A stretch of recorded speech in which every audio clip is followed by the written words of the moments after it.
네, 오늘 주시는 말씀은 생명은 무엇인가? 라는 제목으로 여러분과 나눠보도록 하겠습니다. 본문 말씀은 요한복음 11장 25절로 26절 말씀입니다. 다 같이 읽어주시겠어요? 시작. 예수께서 이르시되 나는 부활이요 생명이니 나를 믿는 자는 죽어도 살겠고 무릇 살아서 나를 믿는 자는 영원히 죽지 아니하리니 이것을 내가 믿느냐. 아멘. 여러분, 생명에 대한 신비는 과학이 풀어야 될 가장 큰 숙제 중에 하나라고 사람들이 생각합니다. 그래서 그 생명을 어떻게 유지하고 연장할 수 있는지, 그리고 어떻게 건강하게 누릴 수 있는지에 대해서 많은 분야에서 전문가들이 노력하고 공부하고 애쓰고 있습니다. 여러분, 그럼 생명은 무엇이라고 생각하시는지 좀 한번 우리 생각해보고 성경적인 정의를 한번 찾아보도록 하겠습니다. 생명이 무엇입니까, 여러분? 살아있는 상태? 또는 살아있게 하는 그 힘? 여러분은 어떻게 생각하세요? 생명이란 게 무엇인지? 여러분, 생명이라는 단어는 신약 성경에서 조에라는 단어로 나와 있습니다. 조에라는 단어는 살아있는 상태 또는 살아있게 하는 힘을 다 포함하는 사전적인 의미가 있어요. 근데 이 시대의 과학자들에게 있어서 생명이 어디 있는가는 굉장히 궁금하고 중요한 이슈입니다. 여러분 어떻게 생각하세요? 생명이 뇌에 있습니까? 어떤 사람들은 뇌가 정지한 상태를 죽었다고 이렇게 생각합니다. 그래서 뇌사를 인정하지 않는 나라도 있지만 뇌가 죽으면 사망이라고 인정하는 나라들이 많습니다. 아니면 또는 심장이 뛰면 살아있는 것인가? 뇌는 죽었어도 심장이 뛸 수 있잖아요. 그래서 심장의 상태에 따라서 사람에게 생명이 있는 게 없는지를 판가름하는 경우도 있습니다. 어떤 경우에는 호흡을 가지고 살았냐 죽었냐를 판단하기도 합니다. 자가 호흡을 할 수 있느냐. 스스로 뇌의 호흡 중추가 깨어 있어서 그 호흡 중추가 계속해서 스스로 호흡을 하게 하느냐 아니냐에 따라서 생명이 있느냐 없느냐를 판가름하기도 합니다. 그러나 성경은 레위기에 생명은 피에 있다고 선언하고 있습니다. 요즘 과학자들이 발견하는 놀라운 사실은 피에 생명이 있다는 것입니다. 그래서 망가진 장기도 계속 깨끗하고 좋은 피가 통하면 다시 회복되는 것을 보게 됩니다. 아무리 튼튼한 장기를 갖고 있어도 피가 깨끗하지 못하면 곧 그 사람은 죽는 것을 알 수 있습니다. 그러나 오늘 성경에는 이것보다 좀 더 높은 차원의 말씀이 있습니다. 예수님께서는 스스로를 부활이요 생명이라고 말씀하셨어요. 부활은 죽었다가 다시 사는 것을 의미합니다. 생명은 살아있는 상태 또는 살아있게 하는 힘입니다. 예수님은 자신을 죽었다도 살고 또는 살아있는 상태 아니면 살아있게 하는 힘이라고 선언하신 것입니다. 요한복음에 보면 예수님이 스스로를 나는 무엇이라고 정의하시고 선포하신 7가지가 나옵니다. 구약성경 출애굽기에 나는 스스로 있는 자라 하나님께서 자기 스스로를 소개하셨는데 영어로 보면 I am이라고 되어 있어요. 보호가 없는 상태에 비동사가 그냥 쓰였습니다. 그러면 그 보호를 궁금해하는 하나님은 누구실까 하는 궁금해하는 점을 예수님이 육신으로 오셔서 다 가르쳐 주신 것입니다. 하나님의 궁금한 실체를 예수님은 스스로 밝히시고 보여주셨어요. 그 7가지 선언 중에서도 우리의 가장 소망이 되고 중요한 선언이 바로 이것입니다. 나는 부활이요 생명이다. 이 말씀은 바로 예수님께서 부활과 영생의 주인이심을 믿으라고 말씀하는 것입니다.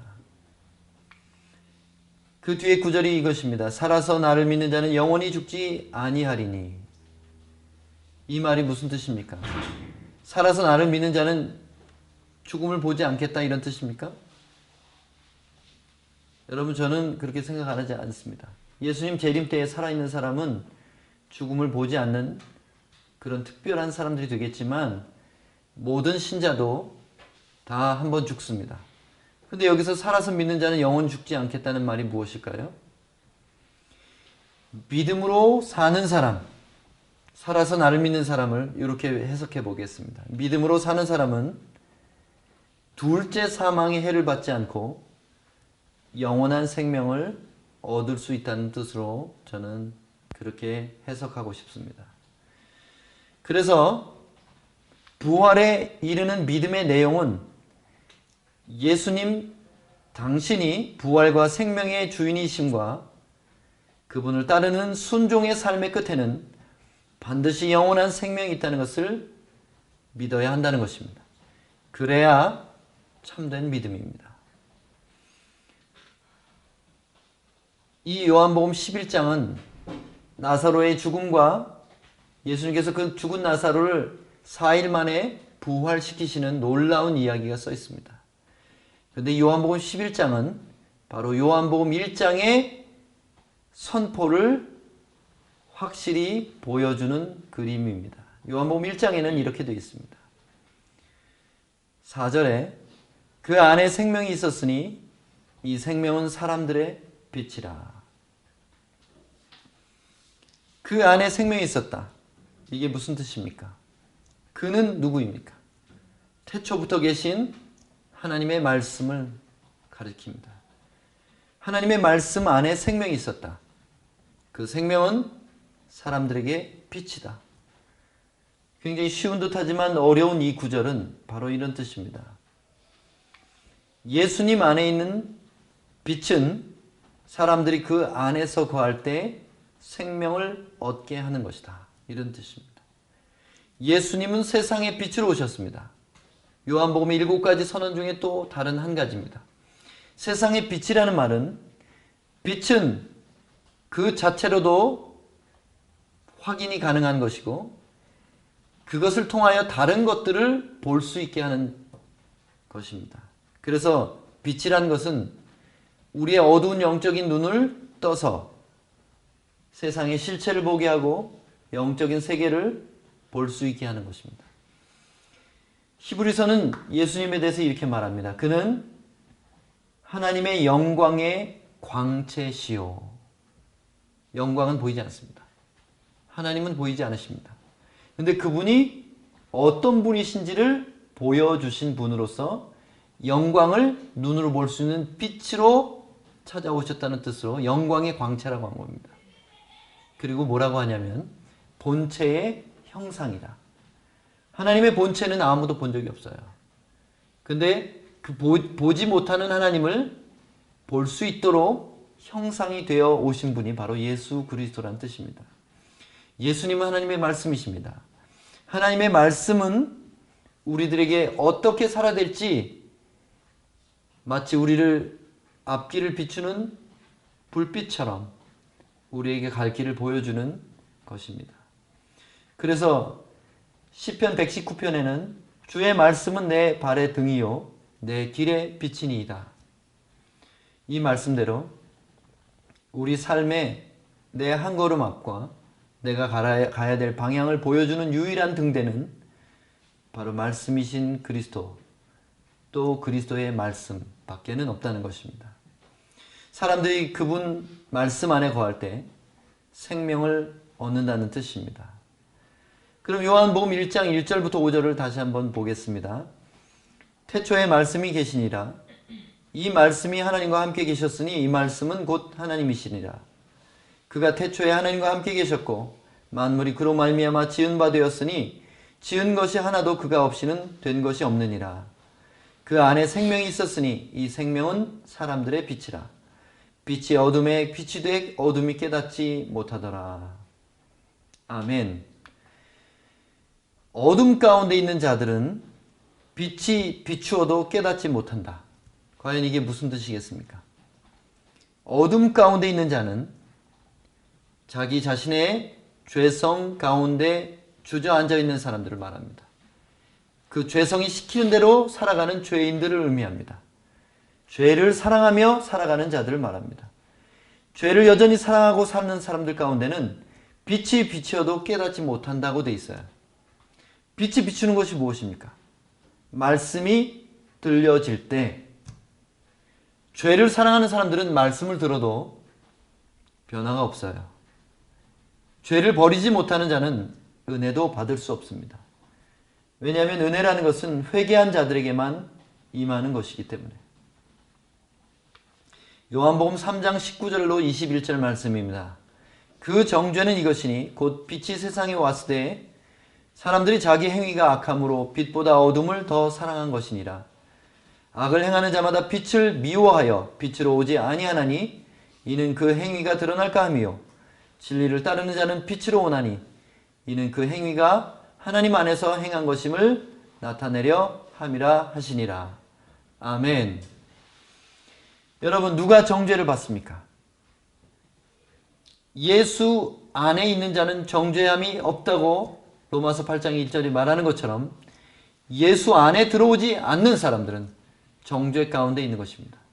정죄받는 사람들의 특징은 빛이 세상에 왔지만 우리가 살아갈 본이 세상에 살아내셨지만 그 본을 따르지 않는 모든 사람은 자기의 악행을 숨기기 위해서 어둠 가운데 있는다는 것입니다. 그리고 여기 놀라운 말씀이 있는데 20절에 악을 행하는 자마다 빛을 미워한다 그랬어요. 방금 빛이 뭐라 그랬습니까? 나는 세상의 빛이니. 악을 행하는 자는 예수를 미워한다는 뜻입니다. 악을 행하는 자는 예수를 사랑할 수가 없어요. 우리가 마음을 하나만 가진 인간이기 때문에 죄를 사랑하면서 동시에 예수를 사랑할 수는 없습니다. 반대로 말한다면 우리가 예수를 사랑한다고 고백한다면 죄를 미워하는 것이 정상입니다. 만일 여전히 죄를 사랑한다면 예수를 사랑한다는 그 말이 거짓말인 것입니다. 진리를 따르는 자는 빛으로 온다고 했습니다. 진리를 따르는 자는 예수님께로 나오게 되어 있습니다. 왜냐하면 그것은 그의 행위가 하나님 안에서 한 것임을 떳떳하게 드러내기 위한 것입니다. 여러분, 말씀대로 깨닫지 못하는 이유는 악을 행하는 자가 어둠을 사랑하기 때문에 빛을 미워한다는 것입니다.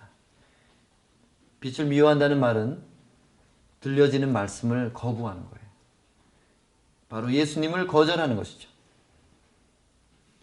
반대로 진리를 따르는 자는 더욱 계시를 사랑하고 하나님 말씀을 명확하게 깨닫게 되는 것입니다. 진리를 따른다는 말은 말씀을 순종한다는 것입니다. 예수님께서도 듣기만 하고 순종하지 않는 자는 모래 위에 집을 짓는 자와 같다고 했습니다. 오늘날 많은 그리스도인들이 말씀을 너무도 많이 듣습니다. 자기가 좋아하는 목사님들의 말씀을 인터넷을 통해서 찾아 들을 수도 있어요. 그럼에도 불구하고 말씀의 기능이 마치 나를 고난 가운데 위로하고 나를 만족시키려는 것인 것처럼 착각하는 사람도 있습니다. 말씀은 쇼핑의 대상이 아닙니다. 말씀은 명령입니다. 말씀은 하늘과 땅을 창조하신 창조주의 지엄한 목소리입니다. 말씀은 우리를 위로하기 위해 존재하는 것이 아닙니다. 요한복음 11장 9절로 10절에 예수께서 대답하시되 낮이 12시간이 아니냐. 사람이 낮에 다니면 이 세상에 빛을 봄으로 실족하지 아니하고 밤에 다니면 빛이 그 사람 안에 없는 거로 실족하느니라. 왜 그리스도인들이 쓰러지고 실패합니까? 왜 죄 가운데 또 무너집니까? 그것은 예수님을 바라보지 않기 때문입니다. 사람이 낮에 다니면 이 세상의 빛을 봄으로 넘어지지 않는다는 말은 사람이 말씀 안에서 살면 예수를 바라보게 돼서 죄 짓는 것과 실수하는 것을 면하게 된다는 뜻입니다. 히브리서의 중요한 세 가지 키워드가 예수를 깊이 생각하라, 예수를 바라보라, 그리고 예수께 나아가자. 이 세 가지 키워드 중에서 우리는 예수를 바라볼 때 곁길로 가지 않는다는 원리를 알 수 있습니다. 바라본다는 것은 바라보는 대상을 담게 합니다. 해를 바라보는 해바라기 꽃이 해를 담는 것처럼 관계가 좋은 두 사람이 오래 함께 지내면 서로 닮아가는 것처럼 바로 닮아가는 것은 그 사람을 바라보고 있기 때문이라는 것입니다. 예수님을 닮아갈 수 있는 방법은 예수님을 바라보는 것입니다. 상황을 보는 것도 아니고 환경을 바라보는 것도 아니고 오늘 이 고난의 시간 속에서 전 세계적인 두려움의 시간 속에서 우리가 뉴스를 볼 것입니까? 우리가 믿는 어떤 사람을 바라볼 것입니까? 아니요. 우리가 바라봐야 될 유일한 대상은 세상의 빛 되신 예수 그리스도뿐이라고 생각합니다. 밤에 다니면 빛이 그 사람 안에 없기 때문에 넘어진다. 재밌죠? 밤에 다니면 빛이 그 사람에게가 아니라 분명히 N이라는 전치사를 썼어요. N 크라이스트, N 그리스도. 그리스도 안에 할 때 그 N을 썼습니다. 밤에 다니면 빛이 그 사람에 없다. 그 사람 안에 없다. 이게 무슨 뜻입니까? 죄의 본성대로 살면 말씀이신 그 예수님께서 그 사람 안에 사실 수가 없어요. 그래서 예수가 없는 사람에게는 죄와 실패가 당연한 것입니다. 여러분, 좀 더 다른 차원의 얘기를 해보겠습니다. 뭐가 생명인지. 진정한 생명은 뇌나 심장이나 피에 있지 않습니다. 생명은 예수 안에 있습니다. 예수가 생명입니다. 말씀이 생명입니다. 예수 그리스도 안에서 세상의 빛을 따라 사는 것이 생명이고 생명을 얻는 유일한 길입니다. 세상의 빛을 따라 산다는 것은 이미 계시된 말씀과 우리 안에 내주하시고 계시는 성령님의 세미한 음성을 듣고 순종한다는 것을 의미합니다. 요한복음 6장 63절 말씀에는 살리는 것은 영이니 육은 무익하니라. 내가 너희에게 이른 말은 영이요 생명이라 했습니다. 진정으로 살리는 것은 영에 있습니다.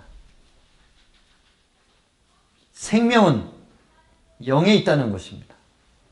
생명은 심장도, 뇌도, 호흡도, 피도 아닌 영에 있다는 것입니다.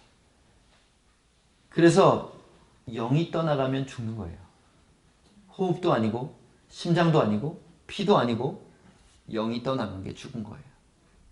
영이 하나님과 분리된 것이 죽은 것입니다. 그래서 이 말씀대로 살리는 것, 생명은 영에 있고 살리는 일에는 육체는 아무 유익이 없다는 것이에요. 육체를 아무리 잘 돌보고 아무리 좋은 치료를 해도 영이 죽고 마음이 낙심한 사람은 스스로 목숨을 버리는 일이 있는 것입니다. 육체는 살릴 수 없고 살아갈 뿐인 존재입니다. 육체는 종속적인 거예요.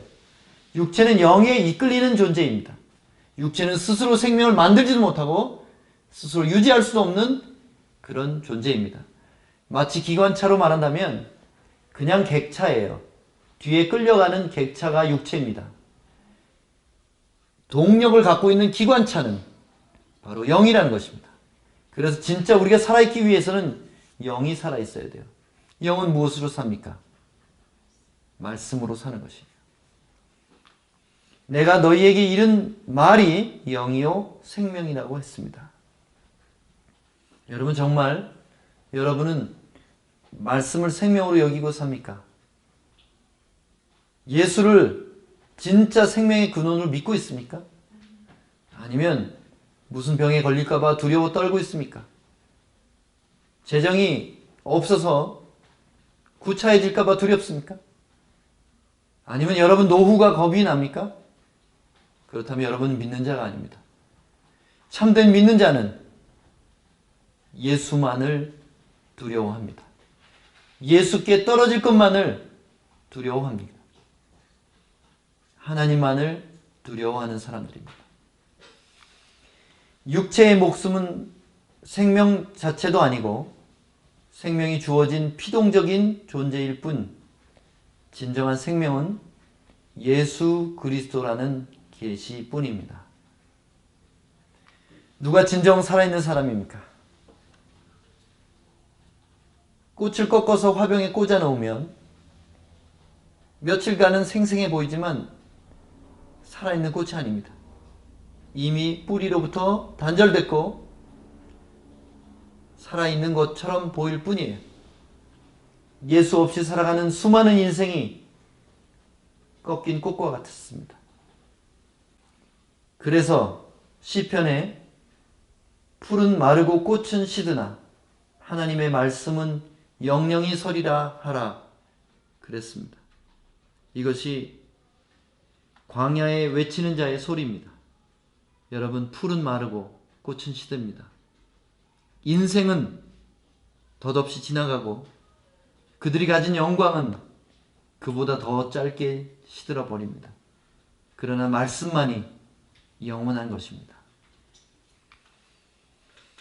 말씀을 사랑하여 순종하는 사람이 영적으로 살아있을 수 있고 육체도 회복되고 살아날 것입니다. 그리고 최후의 부활로 영원한 생명을 누리게 될 것입니다. 오늘 예수님께서 나사로의 무덤 앞에서 하신 그 말씀을 여러분 절대로 잊어버리지 마십시오. 나는 부활이요 생명이니 나를 믿는 자는 죽어도 살겠고 무릇 살아서 나를 믿는 자는 영원히 죽지 아니하리니 이것을 내가 믿느냐? 여러분 마음으로 대답하시기 바랍니다. 예수 그리스도가 생명입니다. 기도하겠습니다. 하나님 아버지, 사람들은 생각하기를 생명을 생물학적인 원인과 근본에 있다고 믿습니다. 그러나 그것이 아니라 참된 생명은 예수밖에 없음을 오늘 다시 말씀을 통해 깨닫습니다. 우리가 말씀을 순종함으로 영적으로 살아있는 사람 되게 하시고, 그래서 장차 오실 재림의 주를 영광 가운데 부활의 몸으로 만날 수 있도록 도와주시옵소서. 우리가 말씀을 듣기만 하여 자기 자신을 속이는 자가 되지 아니하고 순종함으로 오늘도 가난하고 병든 이웃들에게 다가갈 수 있는 믿음의 사람들이 되도록 축복해 주시옵소서. 오늘도 저희 간사들이 그라콜란자에 방문할 것입니다. 예수님이 거기 계시기 때문에 우리는 두려움 없이 나아갑니다. 우리가 그들에게 나누는 조그만 사랑의 손길이 그들에게 구원의 소식이 되게 하여 주시고, 오늘도 그들 중에 먹을 게 있게 하시고 입을 것이 있게 하시고, 그동안 들었던 하나님의 말씀을 깨달아 돌아가는 사람들 많게 하여 주시고, 죄의 길을 벗어나 생명을 얻는 자들이 더욱 많아지게 도와주시옵소서.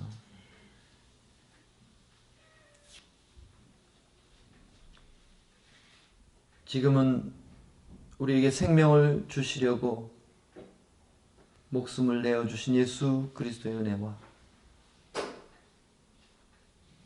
죽은 우리들에게 영원한 생명 주시기 위하여 독생자를 보내주신 아버지의 영원한 사랑과 성령님의 거듭나게 하시고 새 사람 되게 하시고 부활에 참여하게 하시는 역사가 오늘 말씀 듣고 믿음을 고백하고 순종하기로 결정하는 모든 성도 위에 이제로부터 영원토록 함께 계시기를 간절히 축원하옵나이다. 아멘.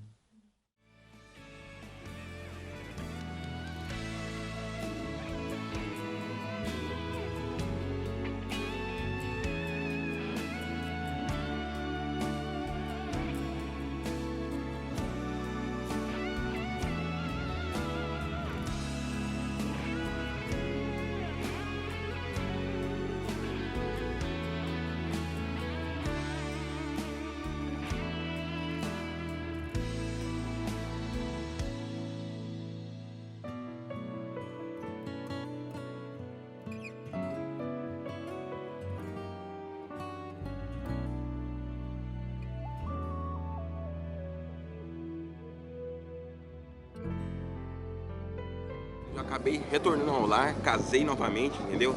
Mas devido a uma escorregada, perdi tudo de novo e me encontro aqui novamente. Fazia dias que eu não vinha pra cá, entendeu? E hoje coincidiu de eu vir e encontrar novamente o pastor que tá fazendo esse trabalho evangelístico aí, que por sinal é muito bom. E eu creio nisso aí, entendeu? Eu creio que o poder do amor, né, da caridade que Cristo fez através, ele fazendo, através dessa obra aí, tem ajudado bastante gente. Cremos que o Senhor jamais desistiu. 밀가루로서 인생 안에 새로운 일을 시작하지. O Senhor comece a fazer novas obras na vida do Carlos. Eu oro abençoando em nome de Jesus. 아멘. 아멘.